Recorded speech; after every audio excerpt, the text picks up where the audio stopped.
It all started with a single click.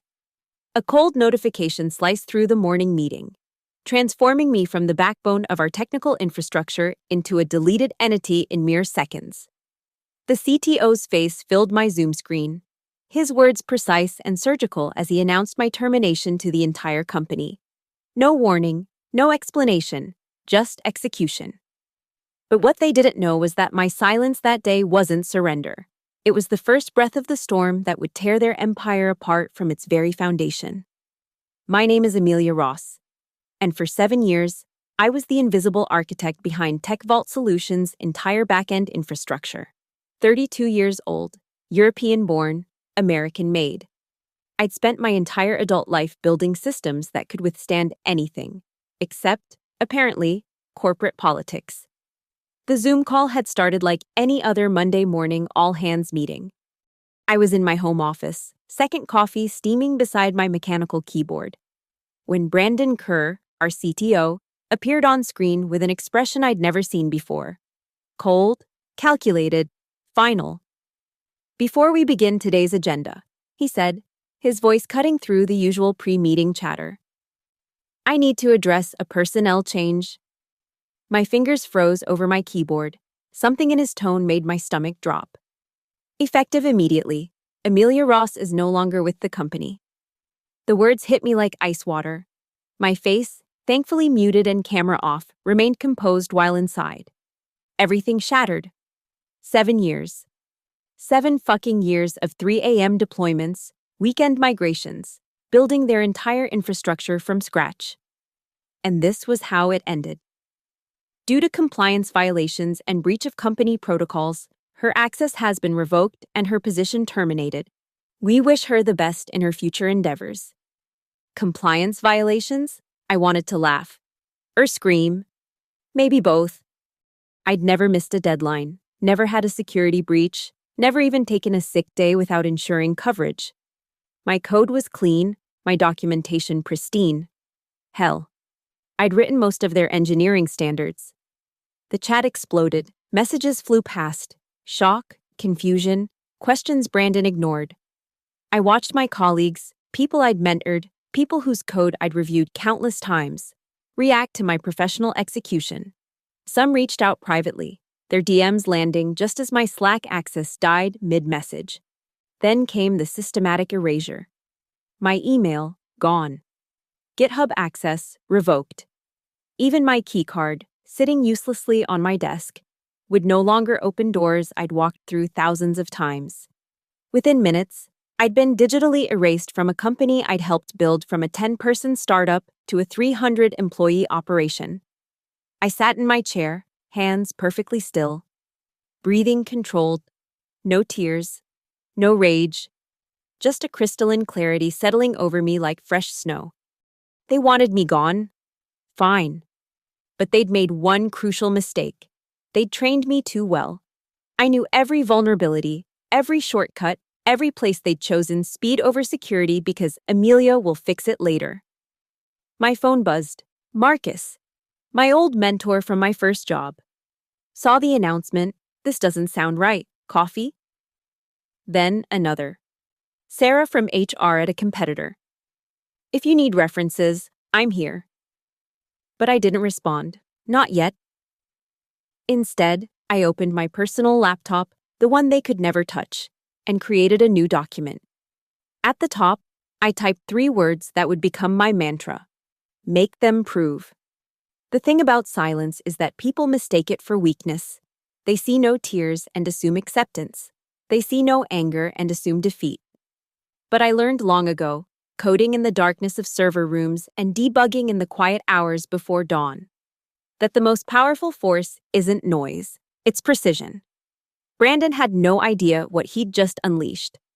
He saw a problem employee, someone who'd apparently become too expensive, too knowledgeable, too dangerous to keep around. What he didn't see was that he'd just created his worst nightmare, an enemy who knew exactly where every body was buried in his precious codebase, and who had nothing left to lose. I closed my work laptop, their laptop, and pushed it aside. The morning sun streamed through my window, illuminating dust motes dancing in the air. Everything felt surreal, disconnected, like I was watching someone else's life implode through a screen. But this wasn't an ending. Standing up, I walked to my bookshelf and pulled down a legal pad I'd never used. On the first page, I began writing, not code this time, but something far more dangerous, a timeline. Every project, every contribution, every late night I'd saved their ass when Brandon's revolutionary architecture had crashed in production. They wanted to erase me, they wanted to pretend I never existed. Fine. But erasure works both ways. And I knew exactly which threads to pull to make their entire tapestry unravel. The silence they'd receive from me wouldn't be submission. It would be the quiet before devastation. Brandon Kerr had just made the worst decision of his career. He just didn't know it yet. The first email from HR arrived 3 hours after my termination. Rebecca Martinez, VP of Human Resources, writing with all the warmth of a legal document. Your final paycheck will be processed according to standard procedures. However, due to compliance violations, you are not eligible for severance or unemployment benefits. Please return all company property within 48 hours. Compliance violations. There it was again. That carefully chosen phrase designed to destroy any future prospects. I pulled up my personal backup drive and began documenting everything. Every email I'd sent, every commit message, every design document with my name on it, or rather, where my name used to be.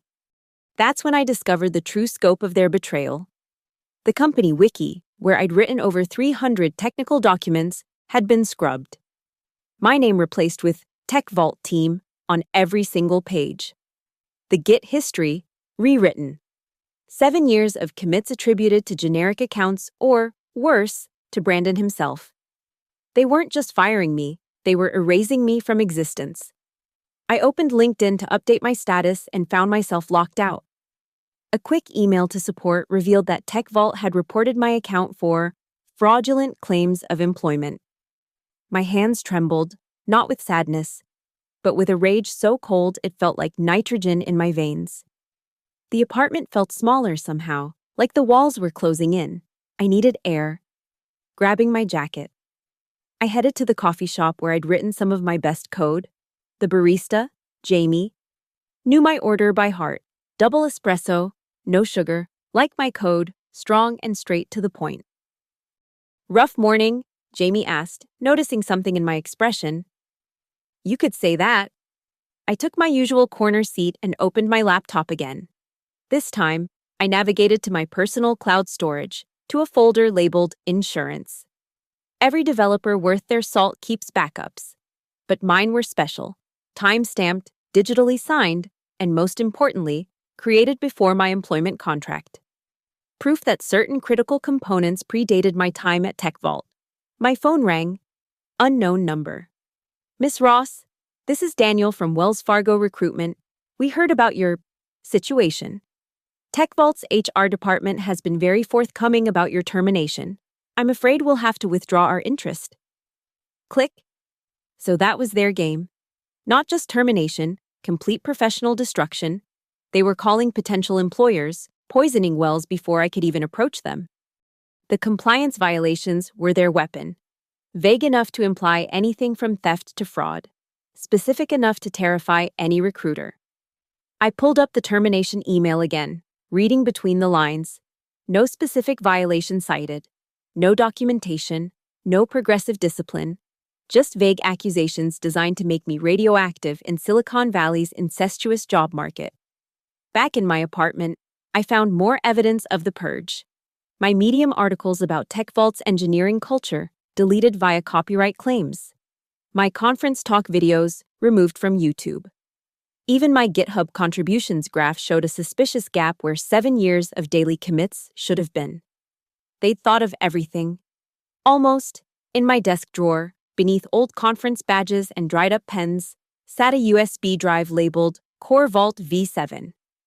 I'd forgotten about it, a complete backup of the authentication system I'd built 6 months ago, before Brandon had improved it with his rushed changes. The same system that was now running in production, handling millions of requests daily. I plugged it in, and there it was. Pristine code, every line documented, every decision justified. And at the top of each file, my copyright notice, dated 3 months before I'd signed TechVault's employment agreement. I'd built the prototype as a personal project, bringing it with me when I joined. They'd been so eager to use it, they'd never bothered with proper IP transfer documents. Opening my notebook. I wrote 3 more words beneath: make them prove. Document everything now. Because here's what Brandon didn't understand about engineers like me: we're paranoid by nature. We version control everything. We back up our backups. We document edge cases that might never happen. And when someone tries to gaslight us, to make us question our own contributions, we have receipts. That evening, I sat in my bathroom, staring at my reflection. The woman looking back wasn't broken. She wasn't defeated.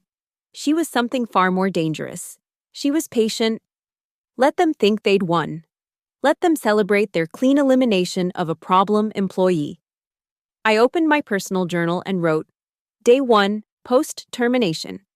They've erased my past but forgotten about the future. Today they made an enemy who knows where every skeleton is coded. Tomorrow, I begin documenting their theft. The silence in my apartment wasn't empty anymore. It was full of possibility, charged with the potential energy of someone who'd been pushed off a cliff and discovered she could fly. Brandon Kerr thought he'd deleted me. He'd actually just set me free. The law office of Marcus Hale occupied the entire 47th floor of a downtown high-rise, all glass and steel with views that reminded visitors exactly how much his time cost. But Marcus wasn't just any lawyer, he was the lawyer.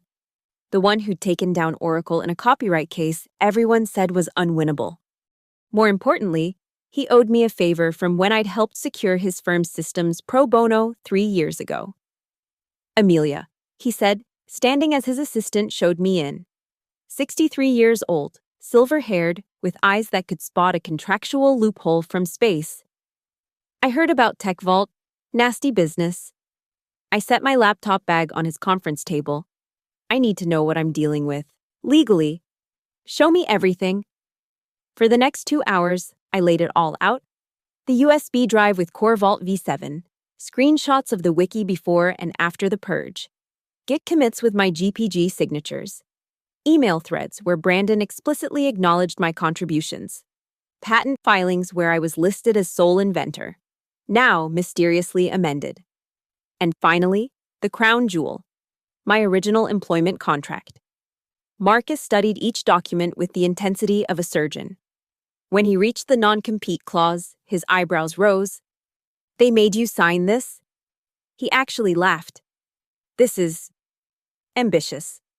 2 years non-compete, no work in any related technology field. Geographic scope covering the entire United States. They might as well have asked you to stop breathing. Can they enforce it?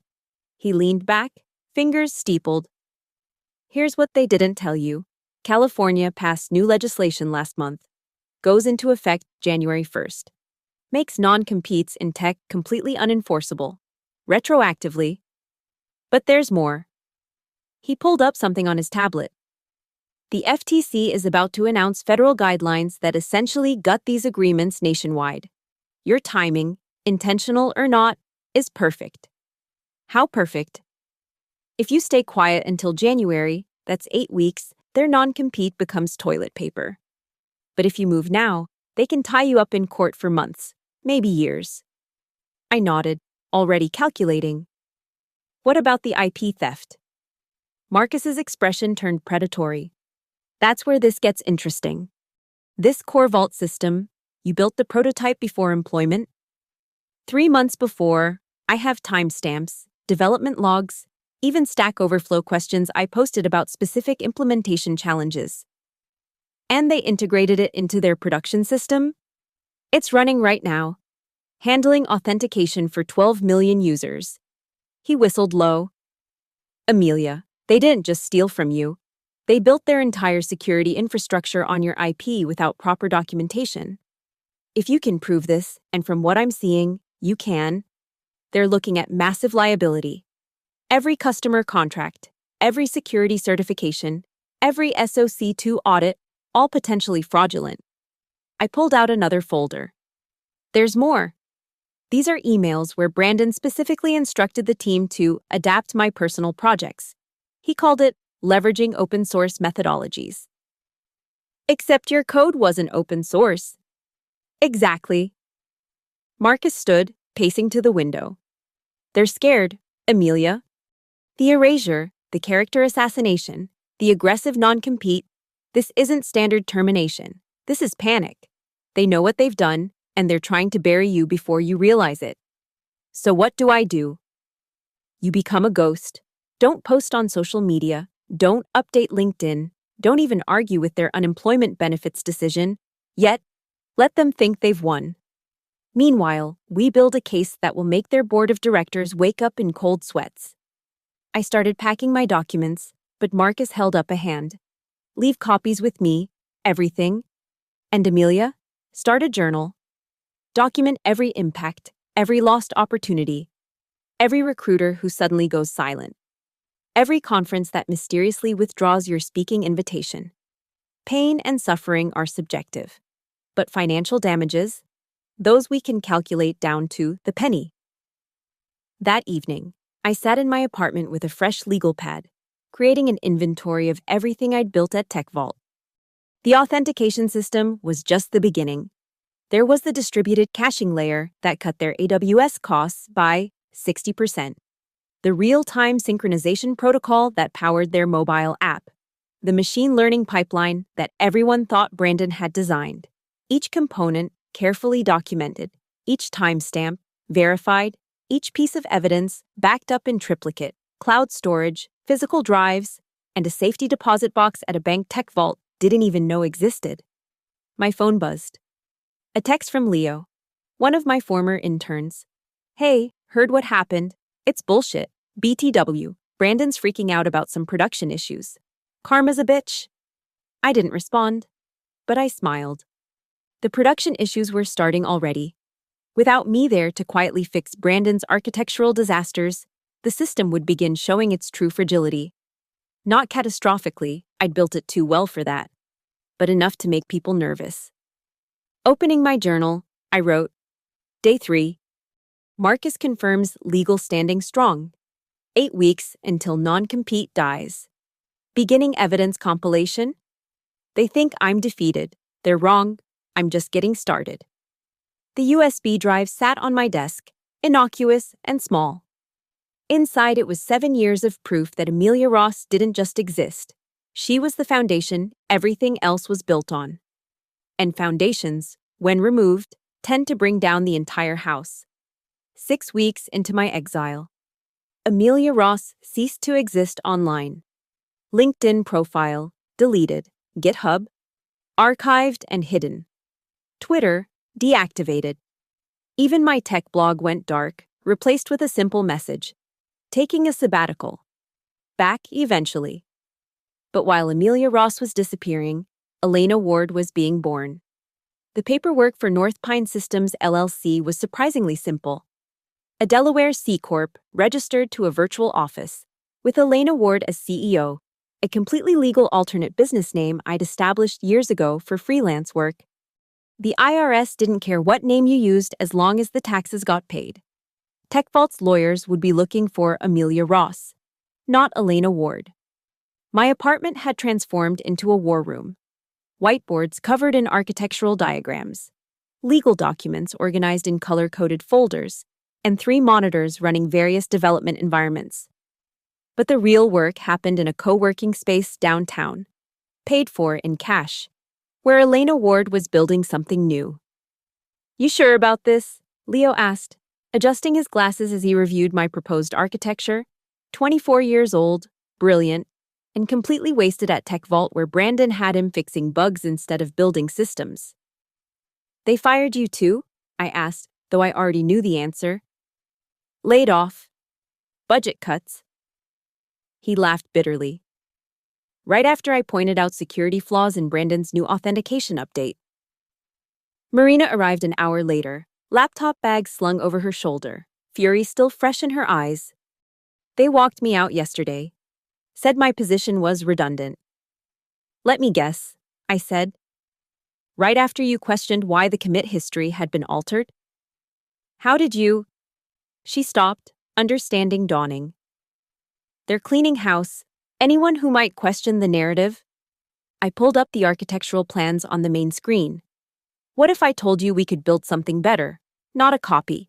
Something fundamentally superior. Everything Tech Vault promised but never delivered. With what money? Marina asked. My savings. Plus, I've got a meeting with Vector Capital next week. They've been wanting to compete in Tech Vault's space for years. Leo studied the designs. This is elegant. You've eliminated all the bottlenecks Brandon introduced. But won't this violate your non-compete?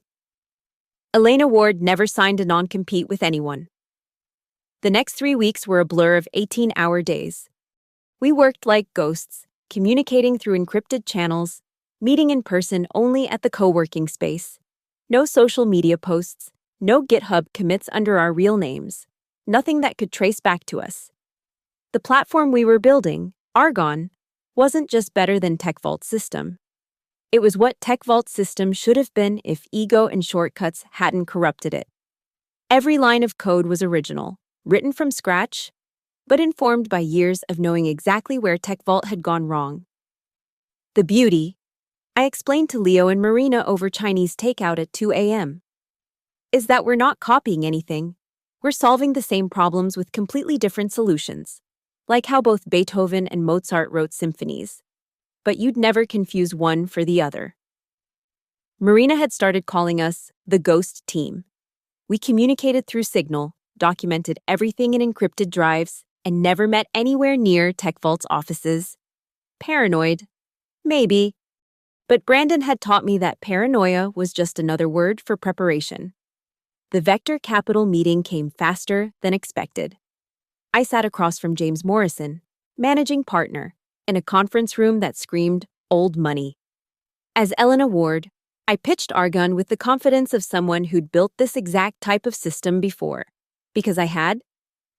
Your competition analysis is remarkably detailed, James noted, reviewing my slides about Tech Vault's weaknesses. I do my research. And you can really deliver this by Q2. With the right resources, we can have a beta by February. He leaned back, studying me. Elena, I'm going to be direct. There are rumors that Tech Vault recently lost some key engineering talent. Their stock dipped 3% last week after some performance issues. You wouldn't know anything about that? I met his gaze steadily. I know that when you build on a shaky foundation and lose the people who understand it, things tend to fall apart. That's just physics.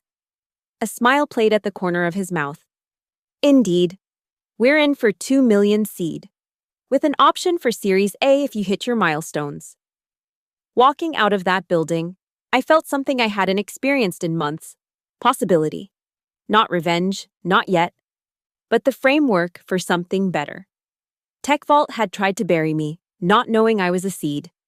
That night, I stood on my apartment balcony, city lights spreading below like a circuit board. Leo had texted earlier. Brandon posted on LinkedIn about removing toxic elements to promote growth. The comments are, not kind. I didn't check. Brandon's narrative didn't matter anymore. While he was spinning stories about toxic employees, we were building the future, quietly, carefully, invisibly. In my journal, I wrote, Day 45, North Pine Systems Incorporated, team assembled, funding secured. They look for Amelia Ross in the wreckage they created. They won't find her. She's evolved into something they never saw coming. The Ghost team was ready to haunt Silicon Valley. The website went live at 3 a.m. on a Tuesday. No fanfare, no launch announcement, just a clean landing page with midnight blue gradient and 3 words. Software that works. Below it, a simple tagline.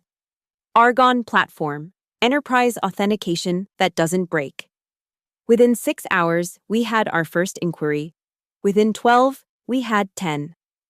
By the end of the week, Tech Vault's largest customer had quietly scheduled a demo. How are they finding us? Marina asked, watching the analytics spike. They're not, I replied. They're looking for alternatives. When your authentication system fails during Black Friday sales, you start Googling competitors. The failures had started small. A timeout here, a cache invalidation there. Nothing that screamed sabotage. I wasn't touching their systems. But without someone who understood the intricate dependencies I'd built, Brandon's improvements were like pulling threads from a sweater. Eventually, the whole thing would unravel. My phone buzzed. A text from a number I didn't recognize. Saw the Medium article. Brutal. True. But brutal. The article, "The Emperor Has No Redundancy," had gone live that morning under the pseudonym Systems Architect. 10,000 words dissecting everything wrong with modern authentication systems, using examples that happened to match TechVault's architecture perfectly. Every criticism technically accurate, every vulnerability real, but written in a way that only someone intimate with the system could recognize the specific target. Brandon's response was predictable. A company-wide email about competitor propaganda and industrial espionage. He'd even hired a cybersecurity firm to investigate potential insider threats. They wouldn't find anything. The article contained no proprietary information, just devastating architectural analysis. "He's panicking," Leo observed, monitoring TechVault's GitHub repos. "Look at this commit history. 17 emergency patches in 3 days. Each patch fixed one problem while creating 2 more. It was like watching someone try to plug leaks in a dam with chewing gum. The beautiful part? Every issue they encountered was something I'd warned about in documentation they deleted when they erased me." Vector Capital's James Morrison called that afternoon. "Elena, I'm hearing interesting things about TechVault's stability issues. Several of their enterprise clients have reached out about alternatives." "Market conditions are certainly favorable," I replied carefully. "Indeed, I'm also hearing that their CTO has been making interesting claims about corporate espionage. You wouldn't know anything about that. I know that when you fire the person who built your infrastructure and delete their documentation out of spite, you shouldn't be surprised when things stop working. That's not espionage, it's inevitability." He laughed. "I'm moving our Series A timeline up. Can you handle scaling if we get a sudden influx of enterprise clients?" "We're built for it. Unlike some platforms, we actually implemented redundancy." The irony was delicious. TechVault was hemorrhaging customers not because of anything I'd done, but because of everything they'd done to themselves. Deleting my documentation meant their junior developers were flying blind. Attributing my commits to Brandon meant no one knew who to ask about critical subsystems. Erasing my contributions meant erasing institutional knowledge. That evening, one of my former colleagues, David, reached out through Signal. "Amelia, I know you can't respond, but if you see this, Brandon just fired 3 more engineers for incompetence when they couldn't fix the authentication issues. Morale is in the toilet. Half the team is job hunting." I didn't respond, but I did forward his message to Marina with a note. "Reach out in a week. We'll need senior engineers soon." The next morning brought the news I'd been waiting for. TechCrunch published an article. TechVault stock drops 15% amid system instability and customer exodus. The reporter had done their homework, connecting the dots between the mass firings, the system failures, and the mysterious new competitor gaining traction. Brandon's quote in the article was particularly revealing. "These are temporary challenges as we optimize our infrastructure. Claims of systematic issues are greatly exaggerated, likely spread by disgruntled former employees with axes to grind." Former employees, plural. So he was blaming everyone he'd fired, casting a wide net of accusation to avoid admitting the truth. He'd destroyed his own company by removing the people who actually understood how it worked. I pulled up Argon's dashboard. 47 demo requests in the queue. 3 signed letters of intent. 2 enterprise clients ready to migrate as soon as we could handle their load. Each one a refugee from TechVault's sinking ship. Marina knocked on my office door. "You need to see this." She showed me a LinkedIn post from a TechVault employee. "When your entire authentication system crashes during a client demo, maybe we shouldn't have fired the person who built it." The comments were a bloodbath. Former employees, current employees using anonymous accounts, even customers venting their frustration. Brandon's carefully constructed narrative was crumbling in real time. That night, I sat in my apartment, watching the city lights twinkle. My journal entry was brief. Day 73. Tech Vault self-destructing on schedule. Argon growing faster than projected. They search for saboteurs and spies, not realizing the enemy is their own arrogance. Phase 5 complete. Initiate Phase 6. The ghost was about to become very, very real. Marcus Hale's office felt different this time. The same view, the same expensive furniture, but the energy had shifted from defense to offense. Spread across his conference table were contracts, patent filings, and a timeline that would make Brandon Kerr's blood run cold. January 1st is in 6 days, Marcus said, adjusting his reading glasses. Your non-compete dies at midnight, but we're not waiting until then to file. Explain. We file the IP theft claim on December 30th, but request it remains sealed until January the 2nd. By the time Tech Vault receives notice, you'll be completely free of any contractual obligations. They can't claim breach of non-compete because it'll be void. I studied the documentation. And the copyright infringement? That's the beautiful part. Marcus pulled up a code comparison on his laptop. Your Core Vault V7 prototype, time-stamped, notarized, and registered with the Copyright Office 3 months before your employment, is functionally identical to what's running in their production. They didn't even change the variable names in some modules. Lazy, I muttered. Arrogant. Marcus corrected. They thought erasing you from the commits meant erasing evidence. They forgot that copyright exists independently of attribution. Leo knocked and entered, laptop in hand. You need to see this. Tech Vault just pushed an emergency update. They're trying to replace the entire authentication system. On screen, their GitHub repo showed frantic activity. Hundreds of commits in the past 48 hours. Brandon's name on most of them. The commit messages grew increasingly desperate. Fix critical auth bug. Emergency. Revert authentication module. Please work. They're ripping out my code. I realized. Trying to replace it before we can prove it's yours. Marcus finished. Too late. We've already documented everything. Their current production system, archived and notarized, every version for the past year, preserved. They're basically admitting guilt by frantically trying to remove evidence. Marina pulled up our client pipeline. 17 more enterprise clients want to migrate from Tech Vault, including, she paused for effect, Morrison Industries. That's their second largest client. I breathed.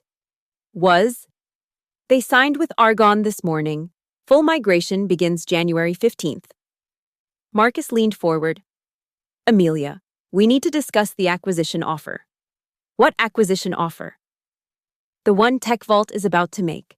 My sources say Brandon's been in emergency board meetings all week. They know they're bleeding out. Their options are fight us in court and lose both the case and their reputation, or buy North Pine Systems and make this all go away. They want to buy the company they don't know I own to stop the lawsuit they don't know is coming.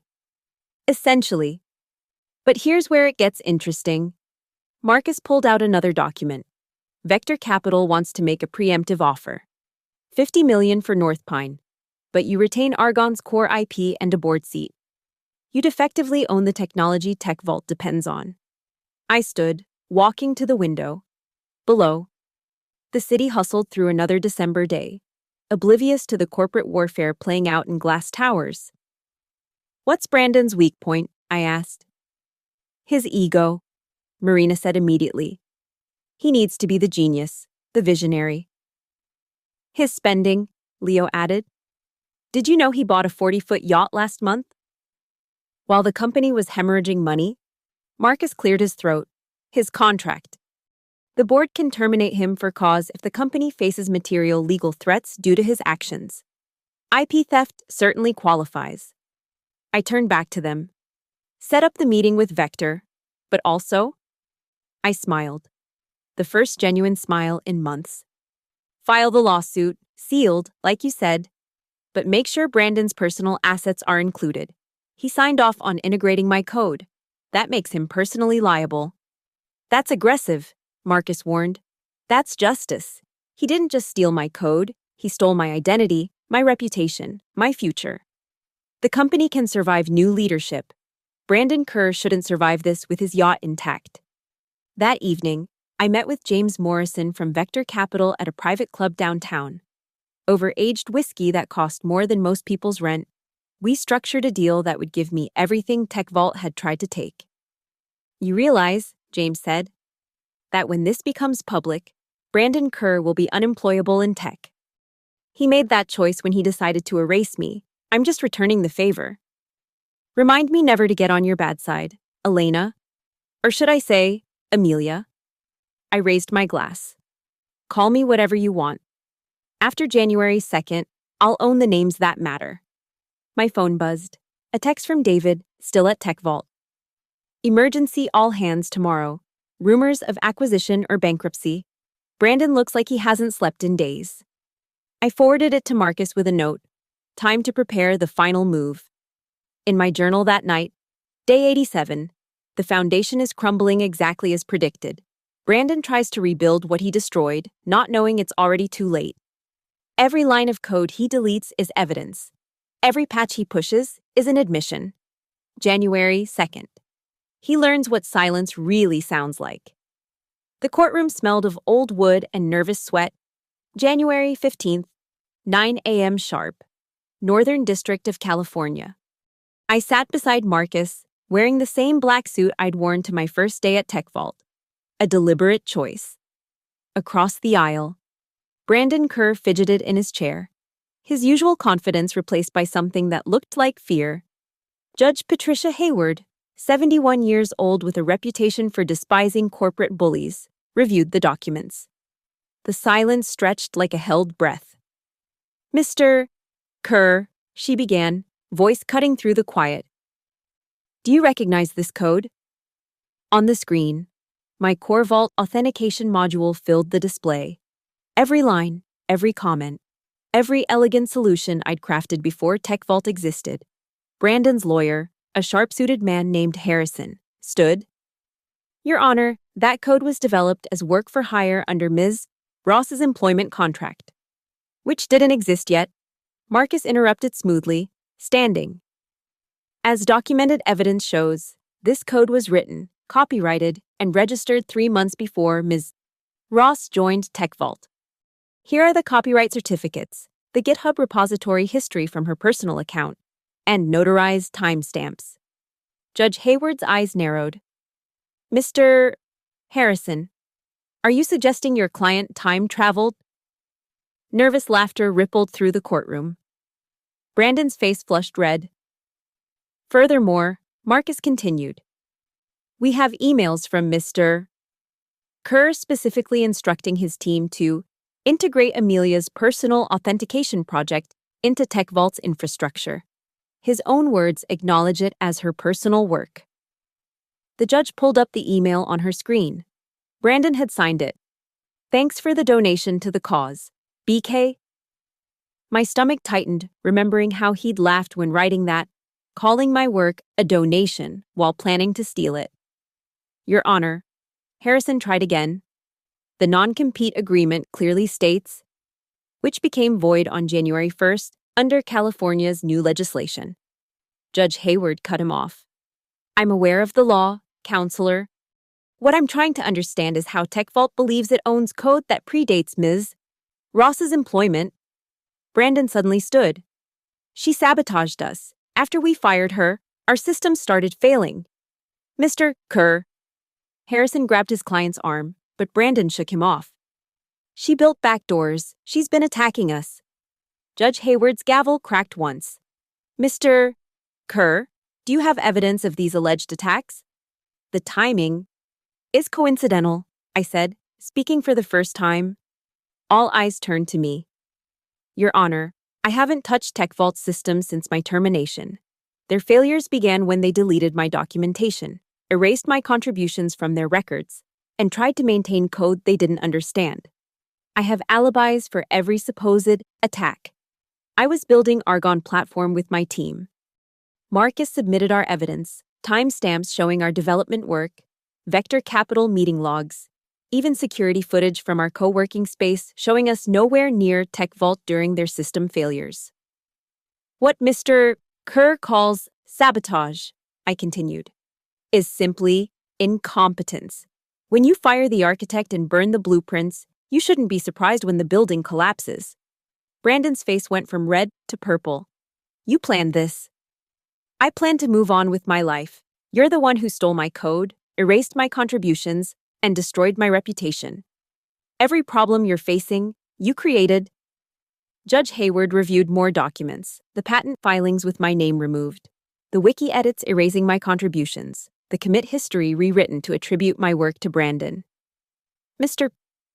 Kerr, the judge said slowly, not only did you steal Ms.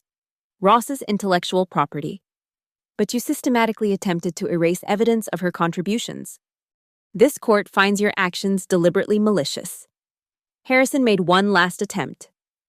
Your Honor, TechVault has offered to settle. After destroying my client's career? Marcus's voice was ice. After Mr. Kerr personally signed documents claiming she was terminated for compliance violations? After contacting potential employers to ensure she couldn't find work? We're not interested in a settlement. We want justice. The judge nodded. I'm ready to rule. This court finds in favor of the plaintiff. TechVault will pay licensing fees for all use of Ms. Ross's code, retroactive to the date of integration. Additionally, Mr.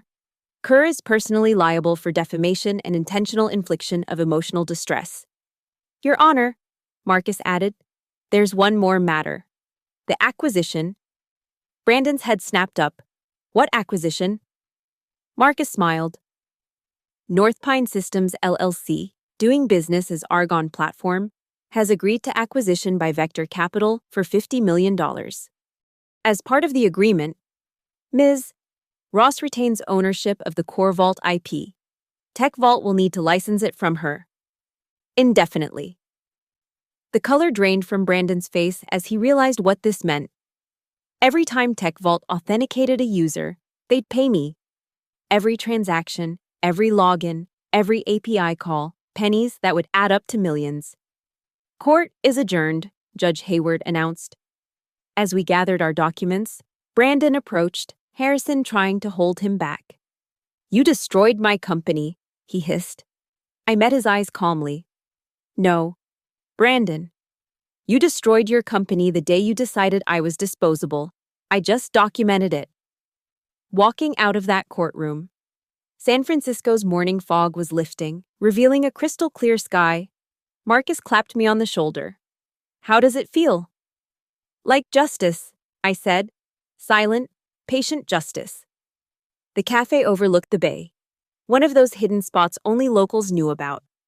6 months after the trial, I sat at my usual corner table, laptop closed, just watching the morning fog roll across the water.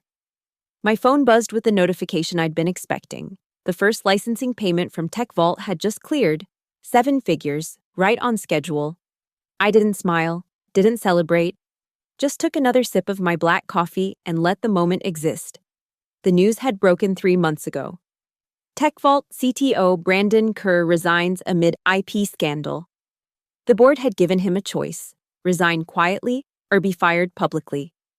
He chose the yacht, selling it 2 weeks later to cover legal fees. Last I heard, he was consulting for a startup in Nevada, building authentication systems. The irony wasn't lost on me. TechVault survived, barely. They'd hired a new CTO, Sarah Hoffman, someone I'd actually recommended years ago, but Brandon had dismissed as not leadership material. She'd reached out after taking the position, asking if I'd consider consulting. I declined politely. Some bridges, once burned, shouldn't be rebuilt. Argonne Platform had exceeded every projection. We'd absorbed most of TechVault's fleeing clients, but more importantly, we'd built something real. Something that worked. Leo was now CTO. Marina ran engineering. And I'd stepped back to an advisory role. The company didn't need Amelia Ross anymore. It could stand on its own. Mind if I sit? I looked up to find David, my former colleague from TechVault. holding a coffee cup uncertainly. Free country, I said. He sat down, looking older than his 30 years. I wanted to apologize. When they fired you, I said nothing, did nothing. I was scared. You had a mortgage, kids, I understand. Still, he stared at his coffee. What you did, the way you did it, it was brilliant. You didn't destroy Tech Vault out of revenge. You just let them destroy themselves. I didn't do anything, I said carefully. He laughed. Right. The authentication system just happened to fall apart after they fired the person who built it. The documentation just happened to be deleted. The best engineers just happened to leave. He stood to go. Anyway, I wanted you to know. What Brandon did was wrong. What you did was justice. After he left, I opened my laptop one last time, pulling up a document I'd been working on. Not code this time, but a book proposal. The Sound of Silence, a tech survivor's guide to corporate betrayal. My phone rang. Marcus Hale. Amelia, thought you should know. Brandon's new startup just tried to poach 2 of Argonne's engineers. And they laughed at him, publicly, on Twitter. This time, I did smile. That evening, I stood on Baker Beach, watching the sun set behind the Golden Gate Bridge. The same view I'd had from Tech Vault's offices, but different now. Freer. I thought about Brandon's words in the courtroom. You destroyed my company. He never understood. I didn't destroy anything. I simply stopped holding it together. When you build your empire on someone else's foundation and then banish them, you can't be surprised when it crumbles. I didn't need to attack, sabotage, or seek dramatic revenge. I just needed to be patient, document everything, and let justice unfold in its own time. The ultimate revenge wasn't loud or violent. It was the quiet transfer of wealth from those who'd stolen it to the one who'd earned it. It was watching arrogance collapse under its own weight. It was building something better while they scrambled to fix what they'd broken. My phone buzzed one last time. A LinkedIn notification. Brandon Kerr viewed your profile. I smiled, pulled my jacket tighter against the ocean breeze, and deleted the app. Some notifications weren't worth receiving, some people weren't worth remembering, and some revenge was best served not with ice or fire, but with the devastating silence of someone who'd moved on to better things. The fog rolled in as I walked back to my car, my footsteps silent on the sand. Behind me, the waves crashed against the shore, endless and patient, wearing down the rocks one grain at a time, just like justice, just like me. The end. Thank you so much for listening to this story of silent revenge and corporate justice. I'm curious, where are you listening to this story right now?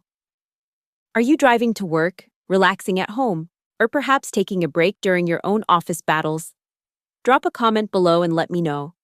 I love connecting with listeners from around the world. If this story resonated with you, please subscribe to the channel for more tales of justice and comeback stories, and share your own thoughts about corporate revenge.